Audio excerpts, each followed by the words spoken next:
പ്രിയപ്പെട്ടവരെ, സമയം 10 മണി കഴിഞ്ഞ് 14 മിനിറ്റ്. LPG വിലക്കയറ്റത്തിൽ ജനങ്ങളെ ചൂഷണം ചെയ്യുന്ന നയങ്ങൾക്കെതിരെ ശക്തമായി പ്രതിഷേധിക്കുമെന്ന് കൊടിക്കുന്നിൽ സുരേഷ് MP.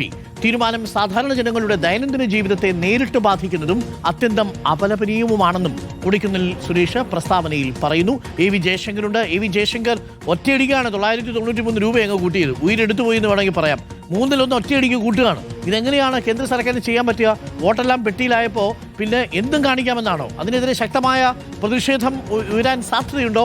പ്രതിപക്ഷം ശക്തമായി പ്രതികരിക്കുമോ? AV ജയശങ്കർ കൊടിക്കുന്നിലെ പ്രസ്താവനയിൽ നിന്ന് മനസ്സിലാകുന്നത് എന്താ?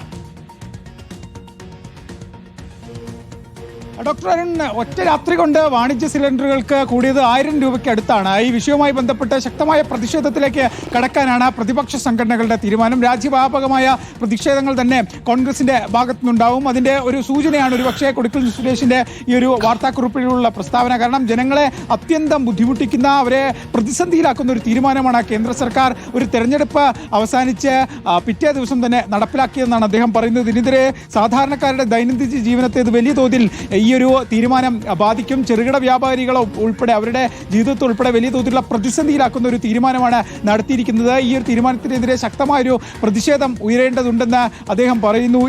ഇത്തരത്തിൽ വില ഉയരുമ്പോൾ അത് ഹോട്ടൽ ഉടമകൾ മുതൽ സാധാരണ തട്ടുകട കൊണ്ട് ജീവിക്കുന്ന ആളുകൾ വരെ ഇത് വലിയ തോതിൽ ബാധിക്കും. ഒരു ഇരുട്ടടി എന്നാണ് കൊടിക്കുന്നിൽ സുരേഷ് ഈ ഒരു തീരുമാനത്തെ പറയുന്നത്. വാർത്താക്കുറിപ്പിലൂടെയാണ് കൊടിക്കുന്നിൽ സുരേഷ് കേന്ദ്ര സർക്കാരിന്റെ ഈ വാണിജ്യ സിലിണ്ടറുകളുടെ വില ഉയർത്തിയ തീരുമാനത്തിനെതിരെ അദ്ദേഹം പ്രതിഷേധം അറിയിക്കുന്നത്. എന്തായാലും വരും മണിക്കൂറുകളിൽ കോൺഗ്രസിന്റെ കൂടുതൽ നേതാക്കൾ ഈ വിഷയവുമായി ബന്ധപ്പെട്ട് പ്രതികരിക്കും. കാരണം കഴിഞ്ഞ ദിവസമാണ് രാജ്യത്ത് ഈ 5 സംസ്ഥാനങ്ങളിലെ നിയമസഭാ തെരഞ്ഞെടുപ്പുമായി ബന്ധപ്പെട്ട തെരഞ്ഞെടുപ്പുകളൊക്കെ തന്നെ പൂർത്തിയാകുന്നത്.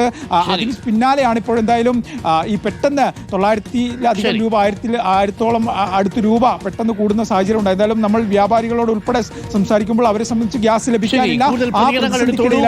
വ്യാപാരികൾക്ക് വലിയ ആശങ്കയുണ്ട്, ഹോട്ടൽ ഉടമകൾക്ക് അതിനേക്കാൾ വലിയ ആശങ്കയുണ്ട്, സാധാരണക്കാരായിട്ടുള്ള മനുഷ്യർക്ക് അതിനേക്കാൾ വലിയ ആശങ്കയുണ്ട്.